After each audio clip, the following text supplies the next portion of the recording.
Kann man eigentlich mit Duschgel ein Auto waschen? In diesem Video finden wir es heraus.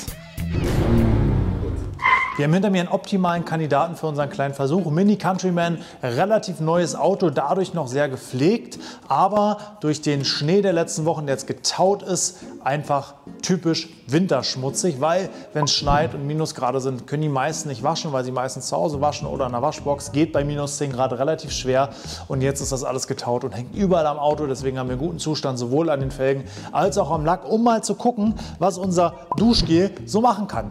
Wir haben jetzt irgendeins randommäßig ausgewählt. Das könnte jetzt auch jedes andere auf dem Markt sein. Wichtig ist einfach irgendwie ohne irgendwelche komischen Cremezusätze oder so, sondern einfach ein ganz normales Duschgel.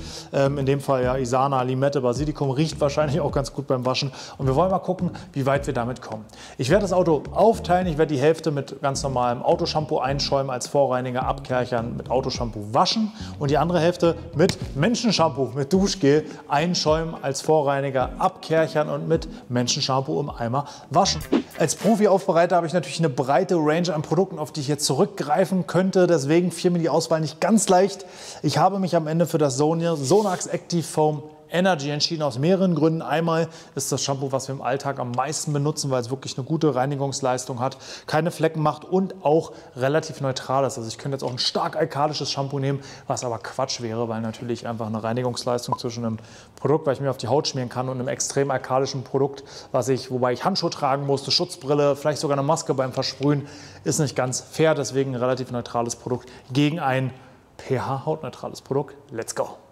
Zuerst müssen wir unsere Vorreinigung vorbereiten. Das heißt, wir nehmen eine sogenannte Foam Gun, also eine Schaumkanone, mit der wir den Reiniger als Schaum aufs Auto bringen können. Das hat den Vorteil, dass er länger wirkt, eine größere Oberfläche hat und nicht so schnell antrocknet. Gerade im Sommer ein großer Vorteil, aber generell, es macht doch einfach übelst Spaß, da Schaum drauf zu knallen. Deswegen machen wir das mal. Ich haue jetzt hier einfach mal so eine ordentliche Menge rein. Ich würde mal schätzen, es sind so um die 80 bis 100 Milliliter vielleicht, und fülle das mal mit Wasser auf und guck mal, ob das überhaupt schäumt. Werden wir sehen. Im Normalfall würde ich erst das Wasser reingeben, dann den Reiniger, weil es einfach natürlich beim Auffüllen schon schäumt und dadurch weniger Volumen hat. Aber ehrlich gesagt habe ich nicht mehr so viel Shampoo übrig. Deswegen habe ich jetzt eine gegebene Menge Shampoo und dosierter Wasser drauf. Ich mache den auch nicht voll, weil ich natürlich auch ein bisschen Dosierung haben will. Wenn ich das jetzt umrechne, irgendwie knappe 100 Milliliter habe ich hier so eine Dosierung ungefähr von 1:5. Mal gucken, ob das ausreicht. In meinem zweiten Schaumbehälter ist das gleiche Shampoo drin, das wir später in die Eimer machen werden zum Waschen.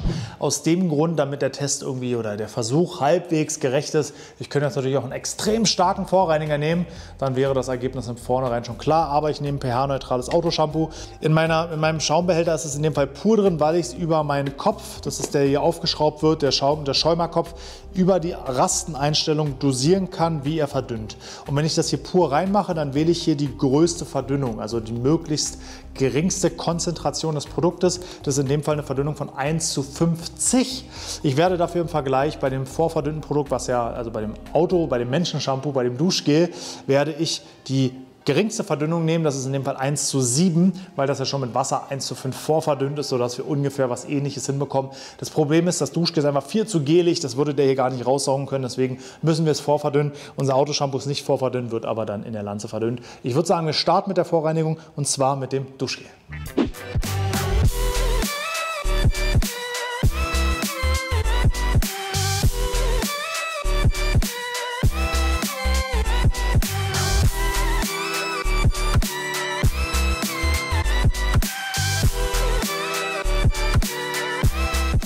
Ja, der Geruch ist sehr angenehm, muss ich sagen, ungewohnt frisch hier in der Halle.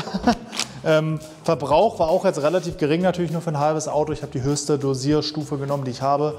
Es ist natürlich sehr dünn, ne? Also der Schaum steht nicht wirklich lange, wenn ich gleich das Autoshampoo aufsprühe, wirst du verstehen, was ich meine. Aber am Ende, wenn er wirken kann, und das sieht man hier, der läuft auch nicht zu schnell ab, ne? Also er bleibt schon stehen, die Oberfläche ist schön nass und darauf kommt es ja am Ende an. Mal schauen, vielleicht funktioniert er ja trotzdem. Einen richtigen Schaumteppich haben wir jetzt hier nicht produziert, wie wir ihn gleich produzieren werden, aber ja, wir werden sehen, ob das trotzdem reicht.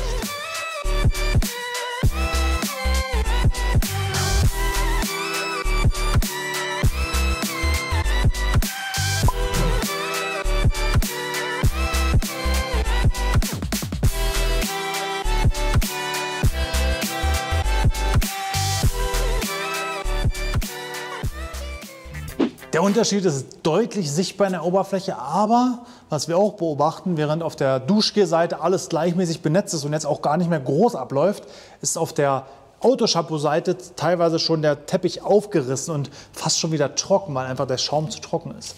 Jetzt hätte ich natürlich das Autoshampoo noch mal ein bisschen weiter verdünnen können und so, aber es geht jetzt hier nicht darum, die optimale Mischung rauszufinden, sondern beides miteinander zu vergleichen.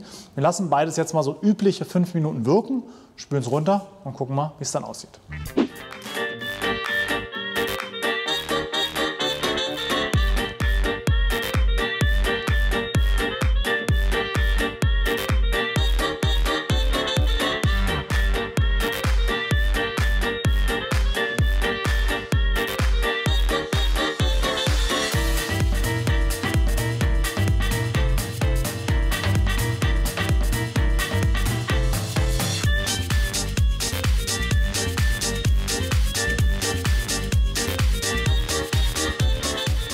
Vom ersten Eindruck hätte ich jetzt gesagt, die Seite mit dem Profi-Reiniger ist ein Tick sauberer, aber wir checken es einmal mit einem weißen Tuch, das ich hier einmal auflege. Ich habe hier einen Schwamm in der Mitte, damit ich gleichmäßig Auflage habe und ziehe jetzt einfach mal ungefähr eine Handlänge. Und wir gucken uns das mal an. Da ist auf jeden Fall noch mächtig Schmutz drauf. Das ist übrigens auch der Grund, warum wir sagen, es braucht immer eine Handwäsche. Es funktioniert leider nicht einfach nur mit dem Reiniger und abspülen, weil Schmutz ist statisch. Also das ist schon gut was weg, weil der war ja wirklich schmutzig untenrum, aber ist noch was drauf. Jetzt gucken wir uns mal die Seite mit dem Duschgel. Jetzt bin ich aber mal gespannt. Gleicher Versuchsaufbau hier drüben. Oh, das ist ja interessant. Ich würde sagen, wir vergleichen die beiden Seiten mal. Jetzt kommt der Vergleich. Die Seite kennen wir ja schon, das war der Profi-Reiniger. Wir sehen am Anfang, wo ich aufgelegt habe, habe ich den meisten Dreck entfernt und mit dem Ziehen wurde es immer weniger Schmutz. Und jetzt enthüllen wir die Reinigungsleistung vielleicht, da ist sie, vom Duschgel.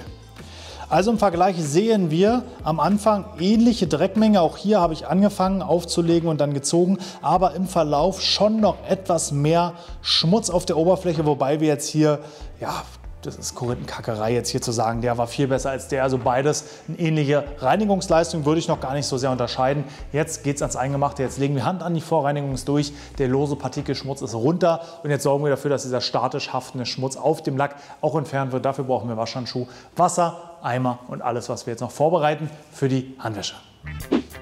Geruch ist auf jeden Fall gut. Dosierung, tja, keine Ahnung. Ich fange mal an, das ist ja sehr gelig, ich fange mal an mit soften 30 Milliliter auf 10 Liter Wasser. Ich will jetzt gar nicht so viel Wasser da reinmachen. Oh ja. Das kommt auf jeden Fall mit in den Eimer. Und dann gucken wir mal, wie doll es schäumt und überlegen, ob wir noch mehr brauchen oder ob das reicht. Schäumt auf jeden Fall ganz ordentlich, muss ich sagen. Also für die geringe Menge, da kommt man mit wenigen Shampoos hin. Ist auch so an den Händen gleitend, also wie man es von Shampoo kennt. Ich probiere es dann mit dem Waschhandschuh am Auto mal aus und dosiere vielleicht noch mal nach, aber falls das der Fall sein sollte, nehme ich dich noch mal mit. Jetzt geht's ans Autoshampoo und da ist ganz wichtig, Arbeitsschutz, Handschuhe zu tragen. Es ist natürlich beim Waschen immer schwer, Handschuhe zu tragen, weil ich in den Eimer reingreife und mir das Wasser in den Handschuh läuft. Ist auch nicht so schlimm. Allerdings in der puren Form, in der konzentrierten Form sind die meisten Autoshampoos zumindest mit einem Ausrufezeichen versehen, weil sie einfach reizend sind. In dem Fall sogar pur ätzend. Das heißt, da auf jeden Fall beim Mischen Handschuh tragen oder aufpassen, dass es nicht rankommt. Aber der Profi-Aufbereiter trägt natürlich immer Handschuhe, weil am Ende, es wird dir nicht die Haut wegätzen, aber wenn man das viele Jahre oder sogar Jahrzehnte macht, trocknet das einfach die Haut aus und sorgt vielleicht für irgendwelche unangenehmen Juckreize oder so. Das ist einfach so. Wer Umgang mit Reinigungschemie hat, sollte Handschuhe tragen. Und nachher beim Waschen macht es natürlich Sinn, die Handschuhe auch auszuziehen. Oder man lässt sie einfach an aus Gewohnheit. Ach so, genau. Dosierung haben wir hier 50 bis 80 Milliliter auf 10 Liter Wasser. Das heißt, ich mache jetzt mal 50 Milliliter, um bei der geringeren Dosierung zu bleiben. Zack, in den Eimer, Wasser drauf. Los geht's. Gut, und dann gucken wir uns mal den Schaum an. Wir sehen ein deutlich feinerer Schaum bei dem Körpershampoo, ein luftigerer Schaum, würde ich mal sagen, bei dem Autoshampoo. Generell Schaummenge, also Schaumaufbau oben drauf. Ich versuche das mal jetzt wirklich vom Wasser abzugreifen. ähnlich, ne? Also ist wirklich bei beiden ordentlicher Schaum drauf. Ob das am Ende was bringt oder nur schick aussieht, werden wir bei der Wäsche sehen. Jetzt brauchen wir noch unseren zweiten Eimer für beide Fälle.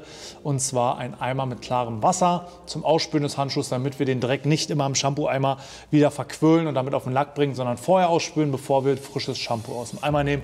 Deswegen kommt jetzt noch einmal der zweite Eimer. Dieses Monstrum, was jetzt in den Eimer kommt, nennen wir Quietschi. Nein, nennen wir Schmutzsieb. Das ist das Teil, was unten drin ist, oder auch Grit Guard auf Englisch genannt. Und eine sogenannte Scrub Wall. Das bedeutet, das ist im Endeffekt der Bereich, an dem ich meinen Waschhandschuh abstreife. Kann ich mir auch einmal rundum holen, dass ich es überall im Eimer mache. Mir reichen ja so 2 Elemente. Da kann ich dann meinen Handschuh nachher abstreifen, ordentlich auswringen. Und der Dreck fällt nach unten und bleibt unter diesem Schmutzsieb gefangen. Das heißt, wenn das Wasser aufwirbelt, wird er nicht wieder nach oben gewirbelt. Ist ein definitives Muss beim Ausspüleimer, aber auch sehr gut zu haben bei den Shampoo-Eimern. Hier habe ich jetzt einmal den großen Apparat drin mit allem drum und dran. Bei den Shampoo-Eimern nur ein Grit Guard, also nur das Element, was auf den Boden kommt. Das reicht eigentlich aus, weil es sollte ja nach einem ordentlichen Ausspülen kein oder ganz wenig Schmutz im Handschuh sein. Deswegen reicht der aus, um den Schmutz, der doch noch im Shampoo-Eimer gefangen wird oder gespült wird, hier drunter zu versammeln. Und diese Gitter sorgen dafür, dass der nicht mehr aufgewirbelt wird. Ganz simpel. Jetzt haben wir unser Eimer vorbereitet. Let's go. Jetzt geht es an die eigentliche Handwäsche. Dafür benutzen wir einen Chenille Mikrofaserhandschuh. Der kommt in unseren Shampoo-Eimer. Zack! Für die Handwäsche. Wichtig ist, wir waschen immer von oben nach unten in Teilbereichen, denn wir wollen die sauberen Bereiche zuerst waschen und dann die schmutzigen Bereiche. Denkt dran, wenn ihr dazu nochmal ein detailliertes Video haben wollt, haben wir zahlreich auf unserem Kanal, verlinken wir euch hier oben. Eine ganz wichtige Sache noch, Schmuck. Jeglicher Schmuck sollte vor der Berührung mit dem Lack entfernt werden. Bitte den Ehering nicht verlieren, sonst gibt es Ärger zu Hause. Deswegen gut verstauen und dann geht es an die Handwäsche. Das riecht auf jeden Fall gut und ehrlich gesagt gleitet das auch erstaunlich gut. Also man sieht es auch hier, wenn ich jetzt hier nochmal den Schaum nehme, also der wird nicht verdrängt, sondern schäumt immer schön weiter auf. Also bislang vom Handling her würde ich sagen, geht das hier auf jeden Fall ganz gut. Wir waschen mal weiter. Guckt regelmäßig in den Waschhandschuh, geht natürlich bei hellen Farben leichter. Streicht ihn auch ein bisschen hin und her, um zu sehen, ob die Fasern dreckig sind. Dann, wenn die dreckig sind, einmal drehen. Und weiter waschen, sind beide Seiten gedreht, also ist einmal gedreht und beide Seiten benutzt, dann gibt es einmal ausspülen oder halt einen neuen Handschuh verwenden. Und jetzt kommt meine Scrub Wall zum Einsatz. Hier streife ich wirklich den Waschhandschuh regelmäßig, also mehrmals rüber und bringe ihn im Idealfall neben dem Eimer aus, damit das Schmutzwasser natürlich nicht im Eimer landet, sondern auf dem Boden. Und dann gibt es eine neue Ladung Shampoo und es geht weiter zum nächsten Bauteil. Eimer und Handschuhwechsel, es geht an den Profireiniger, wie gesagt, auch wenn ich ein Freund von Handschuhen bei der Fahrzeugpflege bin, in dem Fall macht es wenig Sinn, weil mir das Shampoo oben in den Handschuh reinlaufen würde und ich trotzdem mir danach die Hände waschen müsste, deswegen spare ich mir das Plastik und benutze keine Handschuhe. Wir sehen natürlich eine deutlich stärkere Schaumbildung, das Gleitverhalten ist auch deutlich stärker, aber es ist halt auch ein Autoshampoo, aber man kann jetzt auch hier sehen, dass wir hier schon viel mehr feinen Schaum haben. Wie gesagt, es gleitet halt auch deutlich besser. Hätte mich jetzt auch gewundert, wenn es genau gleich wäre, aber wir waschen jetzt erstmal weiter und dann gibt es am Ende ein Fazit.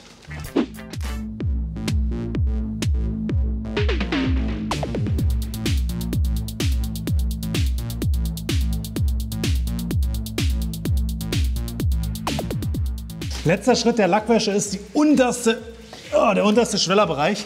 Ganz wichtig, den zum Schluss zu machen, weil hier versteckt sich trotz gründlicher Vorreinigung der meiste Schmutz und den wollen wir nicht im Eimer haben. Das heißt, nach diesem Schritt, wenn ich damit einmal rum bin, sollte der Waschhandschuh im Idealfall keinen Kontakt mehr mit dem Eimer haben.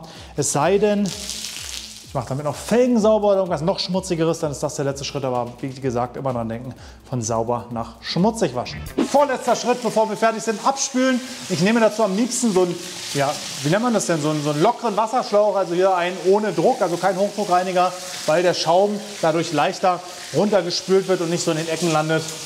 Und dann wird getrocknet und dann sehen wir auch das Ergebnis, ob überall gleich sauber ist. Und dann gibt es mein Fazit. Bis gleich.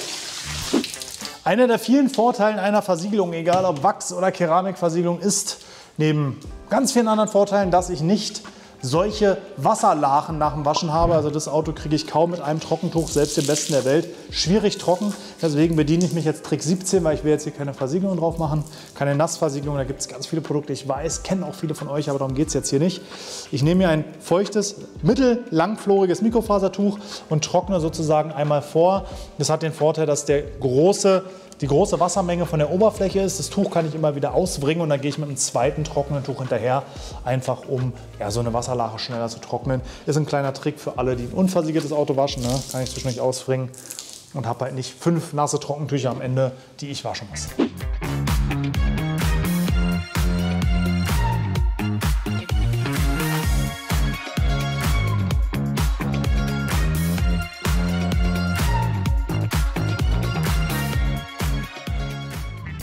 Mein Fazit fällt zum einen Teil überraschend, zum anderen Teil auch nicht überraschend aus. Denn die Überraschung ist für mich, dass es tatsächlich besser funktioniert hat, als ich gedacht hätte. Vor allen Dingen das Gleitverhalten war vollkommen in Ordnung.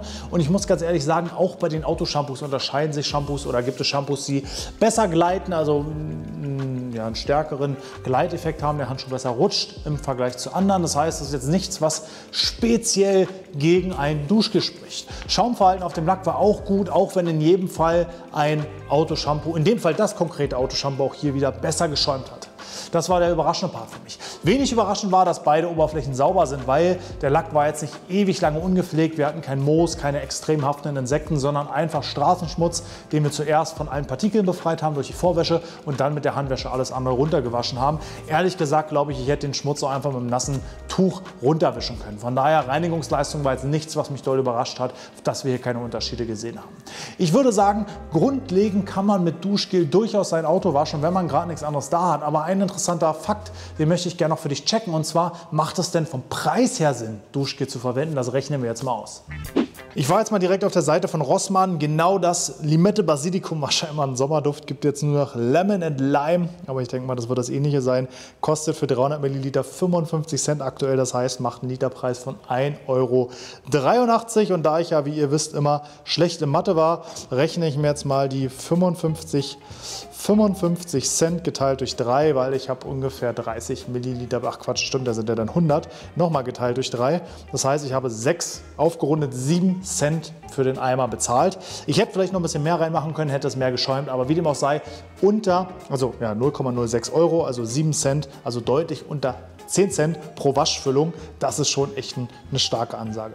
Vergleichen wir jetzt mal zugegebenermaßen mit einem viel besseren Shampoo im Sinne von Schaumleistung. Wir haben über alles gesprochen, also man hat schon deutlich einen Unterschied gesehen. Aber die große Frage ist dieser Unterschied 16,92 € oder 16 € pro Liter wert. Das heißt, das ist fast 30-fache des Preises und ich brauchte auch ein bisschen mehr Produkt in der Mindestdosierung, wobei das bei 50 Milliliter, die ich benutzt habe, schon wirklich gut geschäumt hat. Also mehr hätte man auf jeden Fall nicht reinmachen können.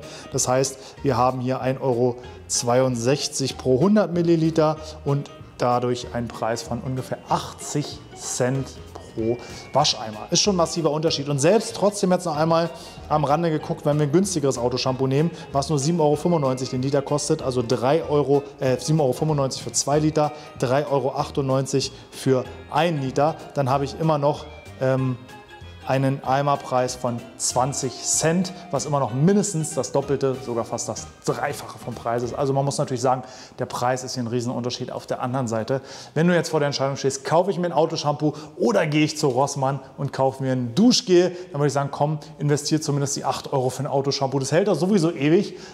Du wäschst ja eh immer nur mit 50 bis 100 Milliliter pro Eimer. Das heißt, die 8 € kann man schon investieren. Aber auf der anderen Seite auch mein Fazit, wenn du sagst, ich habe nichts da und habe jetzt richtig Bock auf Autowaschen, dann nimm Duschgel. Funktioniert wunderbar, macht das Auto auch sauber, riecht gut und schont im Vergleich zum Autoshampoo nicht nur den Geldbeutel, sondern auch die Hände. Wird das Rossmann Isana Duschgel Limette Basilikum oder ein Vergleichsprodukt hier einziehen statt des Autoshampoos? Nein, das wird nicht passieren. Wir sind Profis und brauchen einfach Profi-Produkte, um eine gute Qualität zu gewährleisten und immer konstant zu arbeiten. Es lässt sich leichter dosieren. Ich habe ein Sicherheitsdatenblatt und. Würde Rossmann funktionieren? Ja, würde es. In diesem Sinne bedanke ich mich bei dir fürs Zuschauen. Schreib mir doch gerne mal in die Kommentare, was für Ideen hast du noch, womit kann man Lack waschen? Haarshampoo ist vielleicht ein bisschen ähnlich, aber gibt es noch andere Sachen außer Spüli, die dir einfallen, womit man Lack waschen kann? Wenn es Sinn macht, probieren wir es gerne aus. Wir sehen uns beim nächsten Mal. Bis dann. Hau rein.